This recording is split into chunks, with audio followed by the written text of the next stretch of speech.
உலக தமிழ் மக்கள் அனைவரையும் அம்மானா சும்மா இல்லை ஒலியலை வரிசைக்கு வரவேற்கிறேன். இன்றைக்கி நம்ம வீட்டில் இருக்கிற துப்பட்டாக்கள், அதாவது ஸ்கார்ஃப்ஸ் அண்ட் ஷால்ஸை எப்படி ஆர்கனைஸ் பண்ணுறது, ஒழுங்குபடுத்துறது அப்படிங்கிறது தான் பார்க்க போகிறோம். 3 பொருட்கள் மட்டுமே போதும், இதை அழகாக செஞ்சிடலாம். முதல் பொருள் துணிகளை மாட்டி வைக்கிற ஹேங்கர். 2வது வளையல்கள்.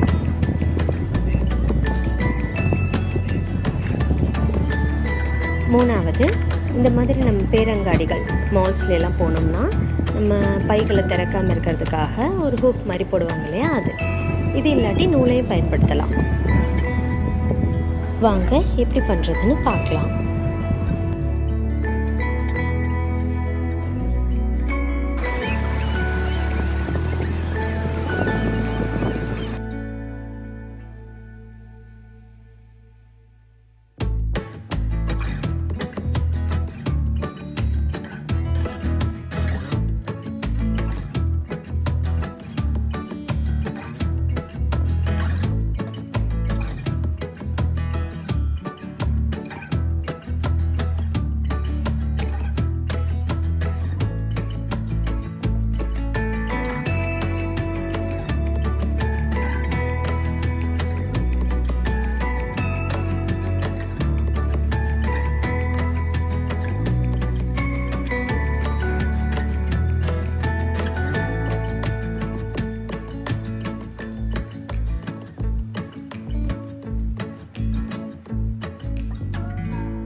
அவ்வளோதான், வீட்டிலையே ஷால் ஆர்கனைசர் பண்ணிட்டோம்.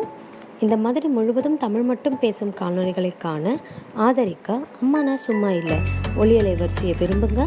உங்கள் நண்பர்களோட பகிர்ந்துக்கோங்க. உங்கள் கருத்துக்களை எனக்கு தெரிவியுங்க. அப்படியே கைச்சாடிடுங்க, சப்ஸ்கிரைப் பண்ணுங்கள்.